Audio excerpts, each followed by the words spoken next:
مشرف کے دور کے بعد بدترین دور یہ آیا ہے جہاں فخر کے ساتھ یہ کہا جاتا ہے کہ ہمیں بدکاری کی اجازت دی جائے.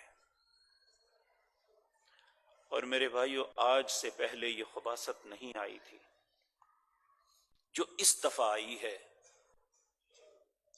ایک لڑکی نے پلے کارڈ اٹھایا ہوا ہے، پلے کارڈ پہ لکھا کیا ہوا ہے شاید کسی کو سمجھ ہی نہ آئی ہو کہ یہ کتے کر کیا رہے ہیں.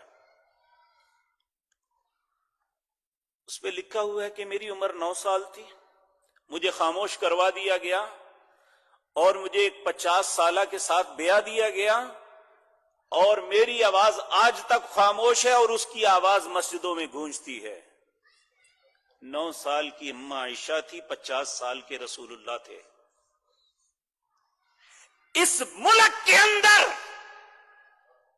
یہ کتی بھونکی کسی پولیس مین کے، کسی فوج کے جرنیل کو غیرت نہیں آئی کہ اس نے میرے رسول پہ بھونکا ہے، اس نے میری ماں پہ بھونکا ہے. وہ خنزیر انسان یا کسی خنزیر کی بچی جس نے یہ لکھا ہے، میری ماں کو تو میرے مالک نے اختیار دیا تھا. کرانے کا وقت آتا ہے تو مسجدوں کو گھیر لیتے ہو، جب مدارس کا معاملہ آتا ہے تو یہاں سے بچے اٹھا لیتے ہو، علماء کو غائب کر دیتے ہو. کسی قاتل کو پکڑنا ہو تو اس وقت قانون کی پاسداری تمہیں یاد نہیں آتی. آج رسول اللہ کی حرمت پہ ہاتھ پڑا ہے، کون بے غیرت ہے تم میں جو کسی نے نکل کے کہا ہو کہ ہم ایسی حکومت کی حفاظت نہیں کر سکتے جہاں محمد الرسول اللہ کی حرمت پہ ہاتھ پڑے اور ہم دیکھتے رہیں کیسے مسلمان ہیں.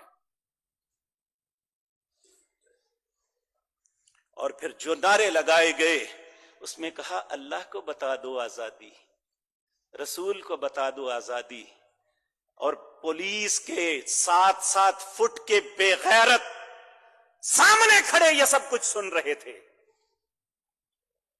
اپنی تنخواہوں کے لیے اپنے ایمان کو بیچنے والوں کا اللہ کی عدالت میں کون سا منہ دکھاؤ گے؟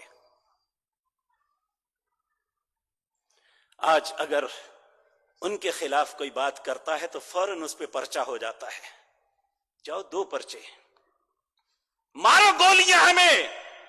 ہمیں رسول اللہ کی رسالت سے بڑھ کے کوئی چیز نہیں، رسول اللہ کی حرمت سے بڑھ کے ہمیں اپنی عزت کا بھی کوئی معاملہ نہیں. یہ ملک ہے اور یہاں عبداللہ بن ابی سے بڑا منافق بیٹھا